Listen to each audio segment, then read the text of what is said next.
Hello students, क्या आपने कभी टाइम ट्रेवल किया है?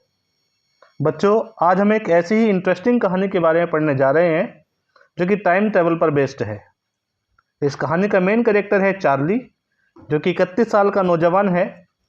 वो अपनी परेशानियों से बचने के लिए ग्रैंड सेंट्रल रेलवे स्टेशन के 3rd लेवल पर चला जाता है, जो कि रियलिटी में एग्जिस्ट ही नहीं करता है। इस कहानी का टाइटल है द 3rd लेवल और इसके राइटर हैं जैक फिने।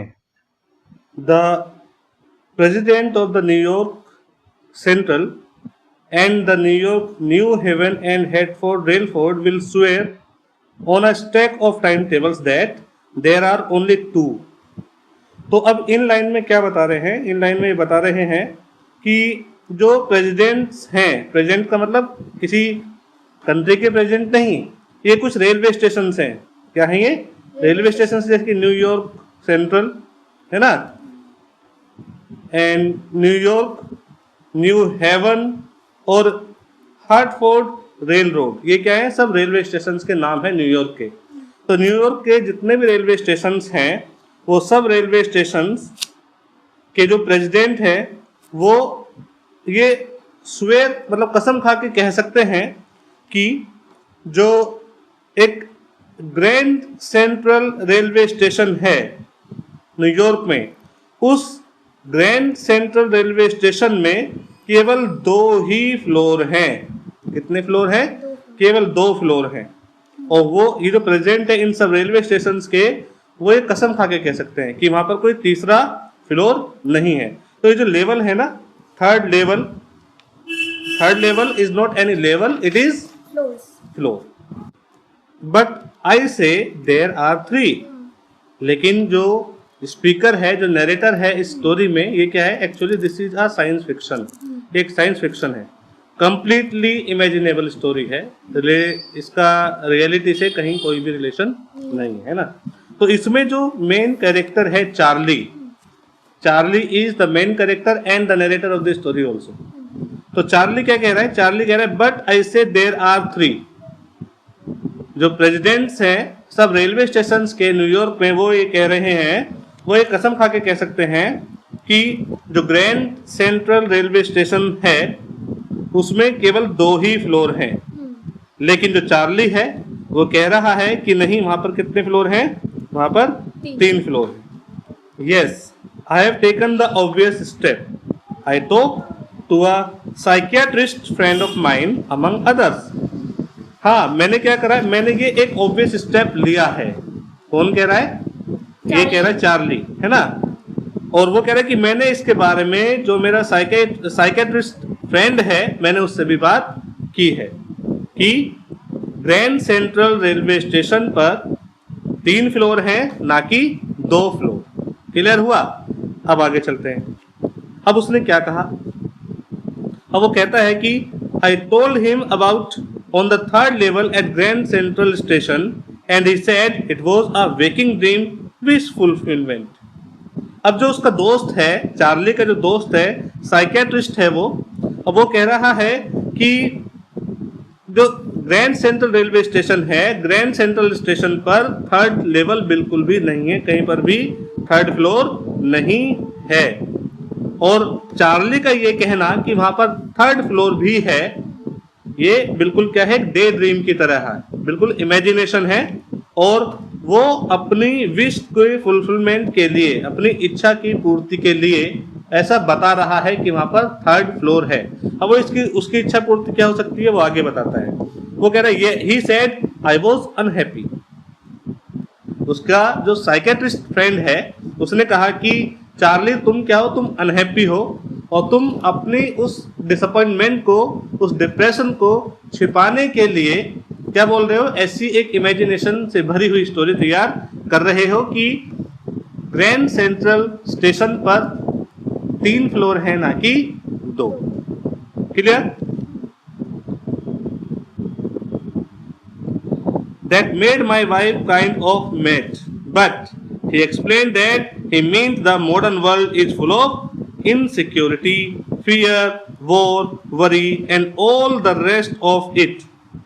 अब जब मेरी वाइफ ने मेरे दोस्त की बातों को इस तरह से सुना कि मैं केवल अपने डिसअपॉइंटमेंट को छुपाने के लिए, अपने डिप्रेशन को छुपाने के लिए मैं ऐसी स्टोरी प्रिपेयर कर रहा हूँ, ऐसा कोई भी जो थर्ड लेवल है ग्रैंड सेंट्रल रेलवे स्टेशन पर नहीं है, तो इससे जो मेरी वाइफ थी वो बिल्कुल उसको बहुत ज़्यादा शॉक्ड हुई और उसको गुस्सा भी आ रहा था कि मैं अपने डिसअपॉइंटमेंट को छुपाने के लिए ऐसी स्टोरीज प्रिपेयर कर रहा हूं।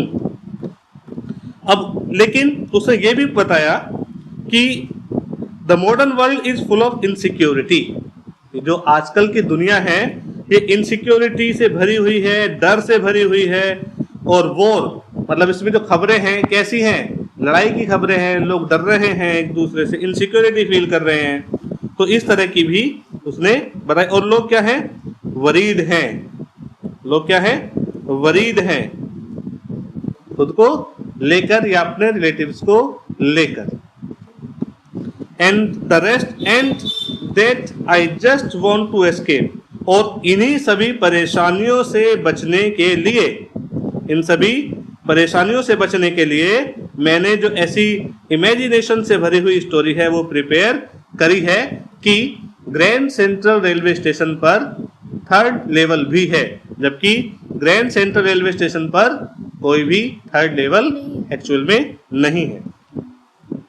Well, who does not, everybody I know wants to escape, but they don't wander down into any third level at Grand Central Station. अब जो दोस्त है चार्ली का, उस दोस्त का नाम वो क्या है, वो एक साइकियाट्रिस्ट है। अब उसने कहा कि चार्ली, जैसा तुम बोल रहे ऐसा तो कोई नहीं करता है, कोई भी ग्रैंड सेंट्रल थर्ड फ्लोर पर नहीं जाता है क्योंकि है ही नहीं, ठीक है। किससे बचने के लिए, अपने डिसअपॉइंटमेंट से बचने के लिए कोई भी ऐसी कहानी प्रिपेयर नहीं करता है जैसे तुमने करी है। क्लियर हुआ? अब आगे चलते हैं। But that is the reason he said and my friends all agreed. अब उसने क्या कहा, लेकिन केवल यही रीजन नहीं है तुम्हें एस्केप होने का, और उसकी इस बात पर मेरे जो सारे के सारे दोस्त थे वो क्या थे, वो अग्री थे। क्यों थे? इसका मतलब मैं जो बोल रहा था it was just purely N imagination, है ना। तो इसलिए सारे के सारे जो दोस्त थे वो अग्री थे मेरे साइकियाट्रिस्ट दोस्त की इस बात को लेकर। Everything points to it they claimed. अब उन सब ने इस बात पर ध्यान दिया। कौन सी बात पर? मेरी थर्ड लेवल वाली बात पर, जो कि कहीं पर एग्जिस्ट करती ही नहीं थी, क्योंकि ग्रैंड सेंट्रल रेलवे स्टेशन पर कहीं पर भी कोई थर्ड लेवल है ही नहीं। माई stamp collecting for example that is a temporary refuse from reality. अच्छा, मेरी एक आदत है, मेरी किसकी? चार्ली की। चार्ली की एक आदत है इस स्टोरी में। उसकी आदत क्या है कि वो स्टैम्प को कलेक्ट करता है और अपनी इस रियलिटी से बचने के लिए, अपनी उस नर्वसनेस से बचने के लिए, वरीज से बचने के लिए, है ना, वो क्या करता है, स्टैम्प कलेक्शन की जो एक्टिविटी है उसको करना शुरू कर देता है। और इस तरह से उसके लिए क्या होती है, टेम्परेरी एक रेफ्यूज बन जाती है, एक शरण बन जाती है, शेल्टर बन जाती है। यानी कि अपनी लाइफ की परेशानी से बचने के लिए वो क्या करता है, वो स्टैम्प कलेक्शन की जो एक्टिविटी है उसको करने लगता है, ताकि थोड़े देर के लिए, कुछ टाइम के लिए वो उस डिप्रेशन से बाहर आ सके। But my grand father did not need any refuse from reality. लेकिन ये जो आदत है ये उसके दादा में भी थी। उसके दादा भी स्टैम्प कलेक्ट किया करते थे, लेकिन उसके दादा ने कभी भी अपने उस नर्वसनेस से, डिसअपॉइंटमेंट से बचने के लिए ऐसा नहीं किया। Reality things were pretty nice and peaceful in his days. और जब मेरे दादाजी जिंदा थे तो उनके टाइम में इतनी सारी लोगों को चिंता, फिक्र, परेशानियां होती भी नहीं थी। लोग हंसी खुशी रहते थे। वो दिन जो ओल्ड डेज थे वो पीसफुल थे, शांति से भरे हुए थे और अच्छे थे। इसलिए उस समय लोग ज़्यादा परेशान नहीं हुआ करते जितना परेशान आज के दिन में रहते हैं। From all I hear and he started my collection. अब ही स्टार्टेड माई कलेक्शन, इसका मतलब है कि नैरेटर में जो आदत आई है स्टैम्प कलेक्शन की वो हैबिट उसके दादाजी के द्वारा उसको दी हुई है, यानी कि उसके दादाजी स्टैम्प कलेक्ट किया करते थे, वही आदत किसमें आ गई, चार्ली में भी आ गई, अपने दादाजी की आदत उसमें आ गई। It is a nice collection too, blocks of 4 of but practically every US issue, first day covers and so on. It is a nice collection too. और जो स्टैम्प्स का कलेक्शन नरेटर के पास है वो बहुत अच्छा है, बहुत अच्छा कलेक्शन उसने स्टैम्प्स का किया हुआ है। Blocks of 4 of practically every US issue, US में इशू होने वाले हर एक स्टैम्प का उसके पास कलेक्शन है। इसके अलावा फर्स्ट डे का भी कलेक्शन उसके पास है। अब ये फर्स्ट डे कलेक्शन क्या होता है? फर्स्ट डे कलेक्शन है जब कोई स्टैम्प जिस दिन इशू होता है, जिस दिन वो हम ये कह सकते हैं इनोग्रेट होता है, जिस दिन पहला दिन होता है उसका स्टैम्प का, तो उसी दिन जो स्टैम्प कलेक्टर्स होते हैं, कलेक्ट करने वाले जो होते हैं, वो उसी दिन उसको परचेज कर लेते हैं और उसको परचेज करने के बाद एनवलप पर उसको पेस्ट कर देते हैं, ठीक है, और एनवलप के अंदर एक चिट्ठी रख देते हैं। वो जनरली उस पर कुछ लिखा हुआ नहीं होता है, तो एनवलप के अंदर वो चिट्ठी रख देते हैं और उसको अपने एड्रेस पर पोस्ट कर देते हैं। क्या करते हैं? अपने एड्रेस पर उस एनवलप को पोस्ट कर देते हैं। इससे क्या होता है कि जिस दिन वो डाक टिकट, जिस दिन वो स्टैम्प इशू हुआ था, उसी दिन वो उसी डेट में उस पर क्या लग जाती है, स्टैम्प लग जाती है, और उसी दिन वो लगभग उनके पास पहुंच जाता है। कहने का मतलब है कि जिस दिन जो स्टैम्प है वो इशू हुआ था, उसी दिन की डेट में वो स्टैम्प डाक टिकट जो है वो उनके पास उनको मिल जाता है थ्रू मेल। क्लियर? अगर वो ऐसा नहीं करते हैं, वो परचेज भी तो कर सकते हैं, परचेज कर सकते हैं, परचेज करने के बाद अपने पास रख सकते हैं, ठीक है, लेकिन उसमें और फर्स्ट कवर में क्या होता है, अंतर होता है। तो वैल्यू किसकी ज्यादा है? फर्स्ट कवर की है, क्योंकि जिस दिन आपने परचेज किया उसमें की डेट तो लिखी नहीं है, ऑफिशियली तो मेंशन नहीं है ना डेट की वो कब इशू हुआ था, लेकिन जब वो स्टैंप लगकर जो मोहर होती है, सील होती है, सील लगकर जाएगा और एनवलप के साथ में, मतलब एक जैसे चिट्ठी जाती है बिल्कुल उसी तरह से जाएगा, तो उस पर डेट भी मेंशन होगी, ये पहली बार इस तारीख में इशू हुआ था। क्लियर हुआ? तो ये इंपॉर्टेंस होता है किसका? फर्स्ट डे कवर का। तो फर्स्ट डे कवर्स भी थे नरेटर के पास में, और अलग अलग तरह के स्टैम्प भी थे, यानी कि कहने का मतलब ये है कि नरेटर के पास में एक बहुत अच्छा कलेक्शन था स्टैम्प्स का। क्लियर? और ये तो उनकी क्या थी, हैबिट भी थी। President Roosevelt collected stamps too, you know, जो अमेरिका के प्रेसिडेंट रह चुके हैं रूजवेल्ट, है ना, तो अमेरिका के जो प्रेसिडेंट रूजवेल्ट को भी स्टैम्प कलेक्शन का इंटरेस्ट था, उनको भी हैबिट थी स्टैम्प कलेक्ट करने की। Anyway, here is what happened at grand central. अब बात करते हैं किसकी? ग्रैंड सेंट्रल की, जिसकी बात शुरू में हुई थी। One night last summer I worked late at the office. अब वो कह रहे हैं कि मैं 3rd लेवल पर पहुंचा था, किसके? ग्रैंड सेंट्रल स्टेशन के। तो कैसे पहुंचे? अब वो ये डिस्क्राइब कर रहे हैं नरेटर जो है चार्ली, वो कह रहे हैं अब मैं तुम्हें बताता हूं कि मैं वहां पर कैसे पहुंचा, ये सब कैसे हुआ। One night last summer I worked late at the office. एक रात को, लगभग लास्ट समर की बात है, कि मैं अपने ऑफिस में मैंने देर तक काम किया। I was in a hurry to get uptown to my apartment, और मुझे अपने घर जाने की क्या थी, जल्दी भी थी। So I decided to take the subway from Grand Central because it is faster than the bus. इसलिए मैंने डिसाइड किया कि मैं ग्रैंड सेंट्रल स्टेशन का जो सबवे है उसको यूज करूंगा अपने अपार्टमेंट में अपने घर जाने के लिए, क्योंकि अगर मैं बस पकड़ूंगा तो बस से लेट हो जाऊंगा, और इस सबवे से जाऊंगा तो ये सबवे क्या है, मुझे जल्दी पहुंचा देगा। तो सबवे होता है एक अंडरग्राउंड रोड, है ना, तो उसने सोचा कि मैं जो ग्रैंड सेंट्रल स्टेशन का सबवे है उसके थ्रू अपने अपार्टमेंट में जल्दी पहुंच जाऊंगा in the comparison of bus. Now I don't know why this should have happened to me. अब मुझे समझ में नहीं आ रहा है कि भाई ऐसा मेरे साथ ही क्यों होता है। जो नरेटर है वो क्या कह रहे हैं कि उनको समझ में नहीं आ रहा कि उनके साथ ही ऐसा क्यों होता है, चार्ली के साथ ही ऐसा क्यों होता है। I am just an ordinary guy name Charlie, 31 years old. मैं एक ऑर्डिनरी सा मतलब मैन हूँ, पर्सन हूँ, मेरा नाम क्या है, चार्ली है, और मेरी जो एज है वो 31 ईयर्स है। मैं एक तो साधारण सा इंसान हूँ, लेकिन मैं नहीं जानता कि मेरे साथ ही ऐसा क्यों होता है, ऐसी असाधारण बातें क्यों होती हैं। And I was wearing a tan gabardine suit and a straw hat with a fancy band. अब वो अपनी ड्रेस के बारे में बता रहे क्या उन्होंने पहना हुआ था जब वो जा रहे थे, है ना। तो I was wearing a tan का मतलब क्या होता है बच्चों, tan एक कलर है, लाइट येलोइश ब्राउन कलर। ये येलोइंग नहीं है, येलोइश है। This is not yellowing, this is yellowish. तो ये क्या है, टैन क्या होता है, एक लाइट येलोइश ब्राउन कलर को हम बोलते हैं टैन, है ना। और गैबरडाइन क्या है, गैबरडाइन होता है स्मूथ ड्यूरेबल कॉटन क्लॉथ, ठीक है, वो तो गैबरडाइन।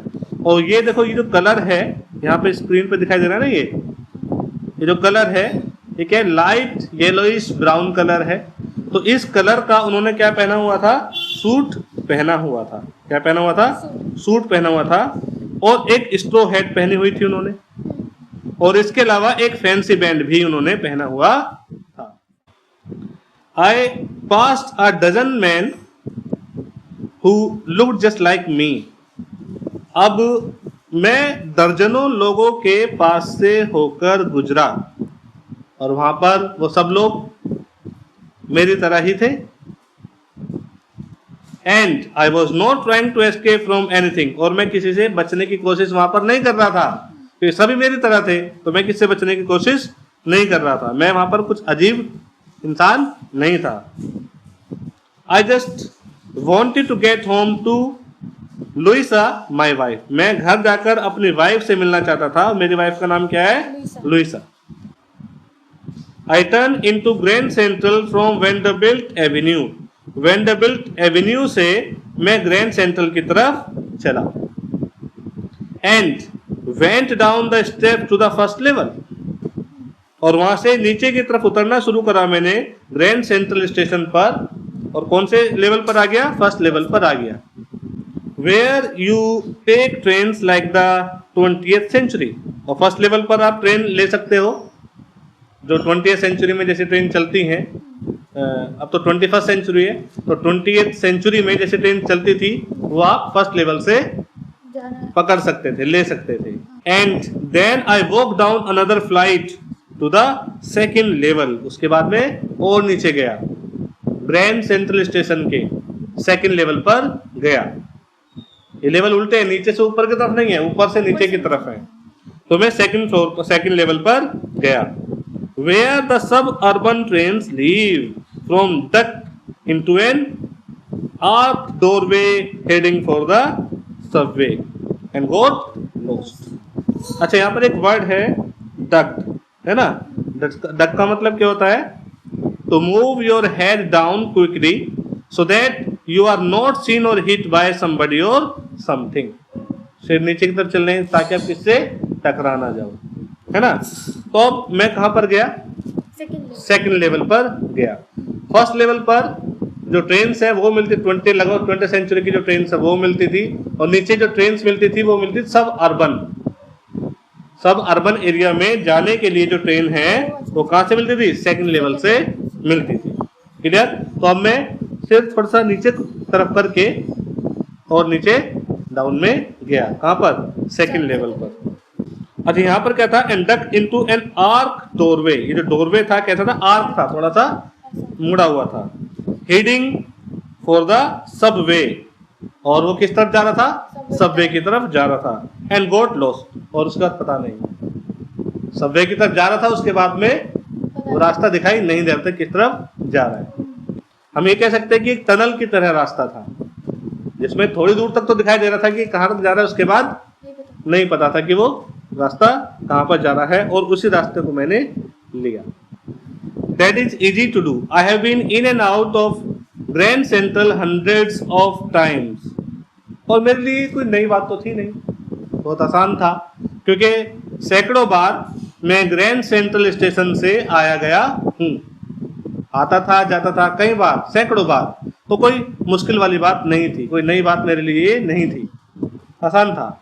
But I am always bumping into new doorways and stairs and corridors. लेकिन जब भी मैं ग्रैंड सेंट्रल स्टेशन के रास्तों से जाता था तो हर बार अलग तरह की सीढ़ियां और डोरवे या कॉरिडोर में जाकर मैं निकलता था। जिस भी रास्ते से जाता था हर बार नई जगह पर जाकर मैं निकलता था। तो बिल्कुल किसकी तरह था ये? ऐसा था आप एक जगह से जा रहे हो और पहली बार कहीं और जगह निकले, दूसरी बार किसी और जगह निकले, थर्ड टाइम कहीं और निकले, है ना। मान लो जैसे कि ये क्या है, एक ट्री है ना, ठीक। तो ये क्या है, इसकी रूट्स है, ठीक है। यहाँ जो मेन रास्ता है ये क्या, ये वाला है, यहाँ से आप आ रहे हो, है ना। लेकिन आ तो रहे हो यहाँ से, लेकिन हर बार कभी इधर निकल रहे हो, कभी इधर निकल रहे हो, कभी इधर निकल रहे हो, कभी इधर निकल रहे हो। क्लियर हुआ? तो हर बार मैं अलग जगह निकलता था। अब वो आगे क्या बोल रहे हैं, once I got into a tunnel about a mile long and came out in the lobby of the Roosevelt hotel. और एक बार तो ऐसा हुआ कि मैं जब उस टनल में घुसा तो लगभग 1 मील लंबी वो टनल थी, और मैं जब उस टनल से बाहर निकला तो मैं कहां पर निकला, रूजवेल्ट होटल में। यानी कि ये क्या थे, रास्ते थे अलग अलग जगह। जो ग्रैंड सेंट्रल स्टेशन के जो रास्ते थे मुझे अलग अलग जगह, हर बार अलग अलग जगह पहुंचा देते थे। और एक बार मुझे कहां पहुंचा दिया, रूजवेल्ट होटल में पहुंचा दिया। Another time I came up in an office building on 46th Street 3 blocks away। एक बार कहां चले गए थे, वो रूजवेल्ट होटल में। और एक बार की बात बता रहे हैं, एक बार कहां चले गए, ऐसे ही ग्रैंड सेंट्रल स्टेशन से जब उन्होंने वो टनल वाला पैथ पकड़ा तो कहां पर निकले जाकर, वो निकले जाकर 46 स्ट्रीट में। 46 स्ट्रीट जगह का नाम है, वहां पर जाकर निकले। और वो क्या था, वहां से लगभग 3 ब्लॉक्स दूर था जो जगह थी। क्लियर हुआ? आगे चलते हैं। अच्छा 46 स्ट्रीट का तो ये तो जगह का नाम है, लेकिन 46 स्ट्रीट में कहां पर निकले, वो एक ऑफिस बिल्डिंग में निकले। Sometimes I think grand central is growing like a tree. देखो खुद ही कह रहे हैं, कभी कभी तो मुझे ऐसा लगता है कि जो ग्रैंड सेंट्रल स्टेशन है वो एक ट्री की तरह, एक पेड़ की तरह है। Pushing out new corridors and staircases like roots. जैसे एक पेड़ होता है, उस पेड़ में से क्या निकलती है, अलग अलग रूट्स निकलती हैं। इस तरह से अलग अलग रूट्स निकलती हैं, ठीक है। तो इसी तरह से ये क्या है, जो ग्रैंड सेंट्रल स्टेशन है उनको एक ट्री की तरह लगता है कि जाओ एक रास्ते से और निकलो अलग अलग रास्ते से। There is probably a long tunnel that nobody knows about feeling its way under the city right now। और मुझे लगता है शायद क्या है, यहाँ पर एक लंबी सी टनल है जिसका अभी तक किसी को भी नहीं पता है। On its way to Times Square and maybe another to Central Park।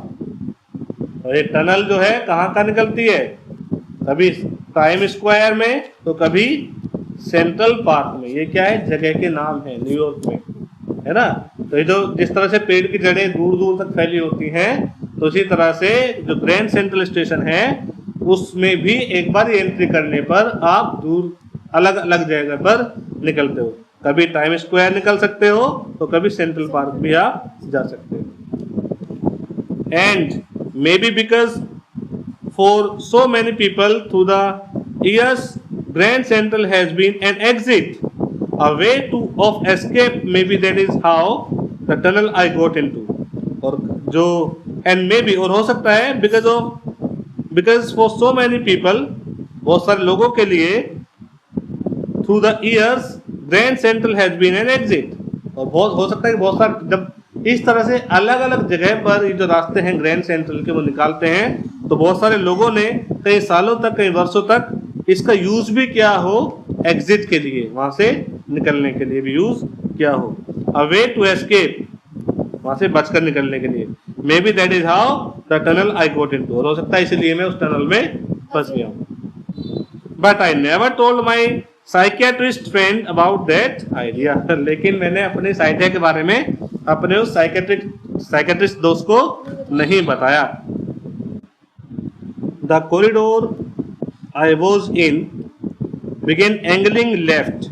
अब जिस कॉरिडोर से मैं ग्रैंड सेंट्रल स्टेशन में गया वो क्या था, लेफ्ट हैंड साइड की तरफ थोड़ा सा मुड़ा हुआ था। एंड स्लैंटिंग डाउनवर्ड, और उसके बाद वो नीचे की तरफ जा रहा था हल्का सा। And I thought that was wrong, और मुझे क्या लगा कि वो सही नहीं है, क्योंकि आगे का तो कुछ दिखाई नहीं दे रहा था।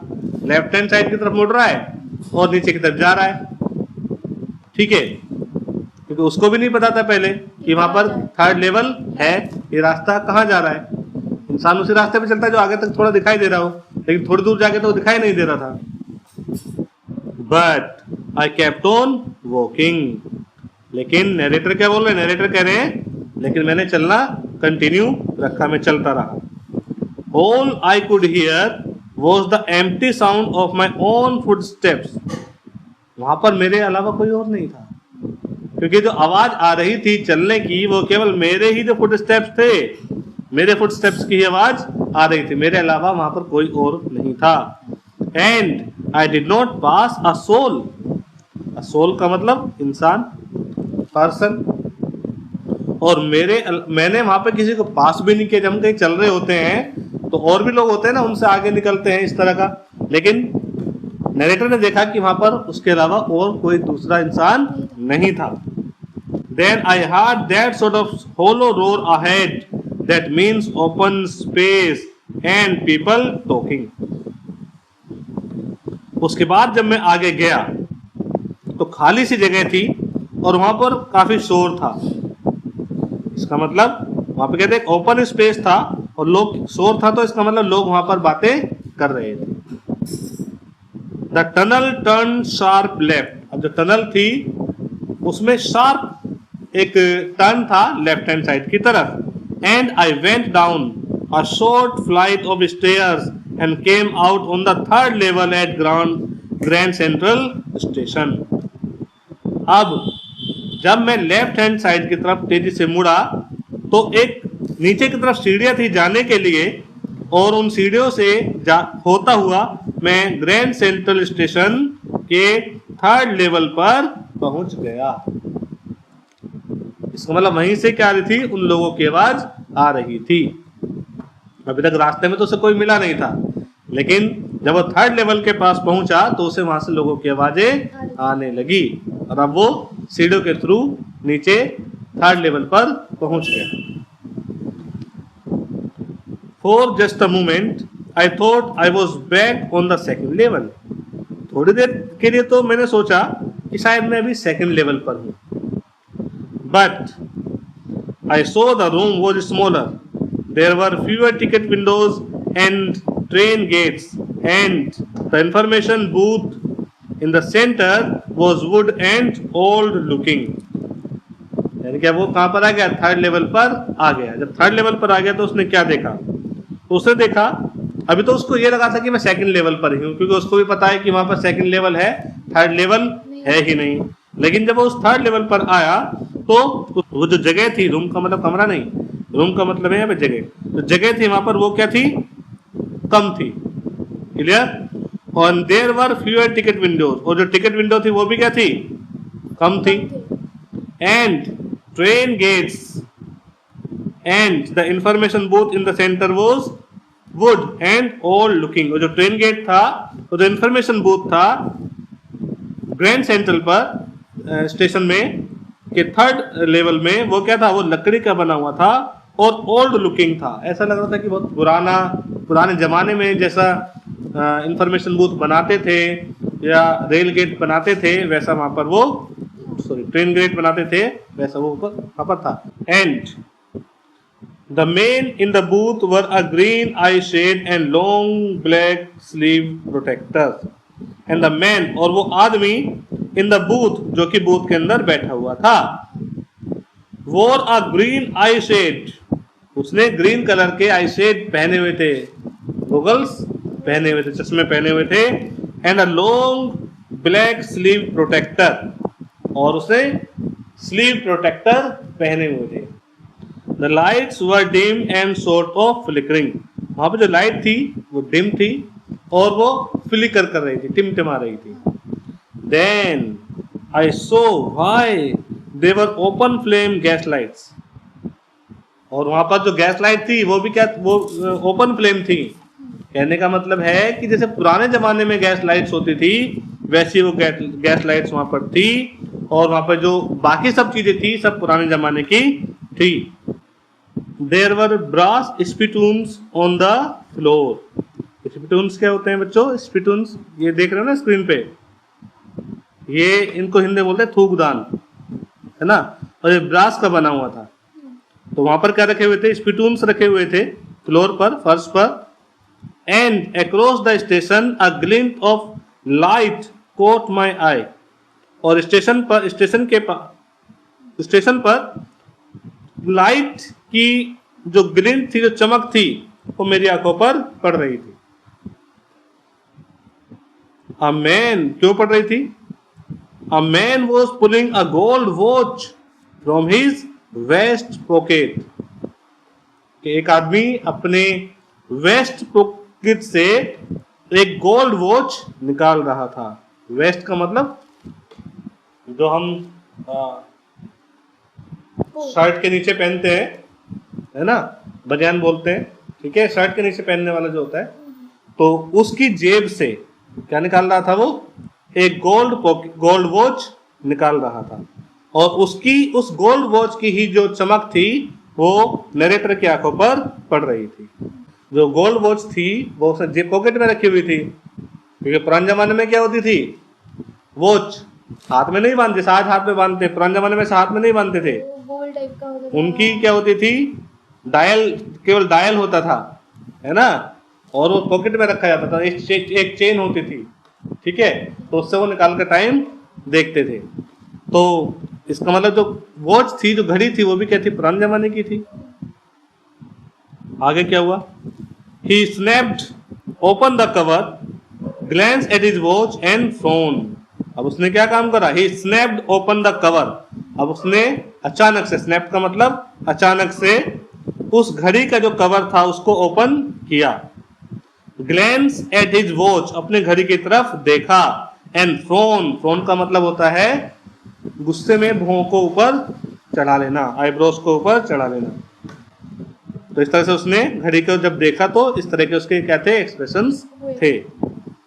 He wore a derby hat, उसने एक डर्बी हैट पहनी हुई थी, ठीक है। A black 4 button सूट, एक 4 बटन वाला सूट पहना हुआ था। And tiny with tiny lapels, tiny छोटे छोटे लेपल्स वाला, जो कॉलर होते हैं ना शर्ट में, क्या होते हैं? कॉलर है, तो इसी तरह के कोट में भी होते हैं, नीचे तक ऐसे फ्लैट होते हैं ना वो। तो कुछ कोट ऐसे होते हैं कि वो जो है इस तरह की शेप होती है उनकी, इस तरह की शेप, ट्रायंगल बहुत बड़ा। हाँ। तो कुछ जो कोट होते हैं उसमें तो ये होता है छोटे, और कुछ कोट में क्या होते हैं? लंबे होते हैं। तो उस आदमी ने, उस इंसान ने जो कोट पहना हुआ था, उसके जो ये इनको बोलते हैं लेपल्स, तो ये जो लेपल्स थे बच्चों वो कैसे थे? छोटे थे कोट के। And he had a big black handle bar Moustache, और उसकी बड़ी बड़ी क्या थी? मुस्टैशेस थी, मूछे थी। इस तरह की मूछों को बोलते हैं हैंडल बार। अच्छा, यहाँ पे जो ऐसा होता है, ठीक है, जनरली पंजाबी लोगों को इस तरह की मूछों को क्या बोलते हैं? हैंडल बार बोलते हैं। तो उसकी क्या थी? बड़ी बड़ी काली मूछे थी।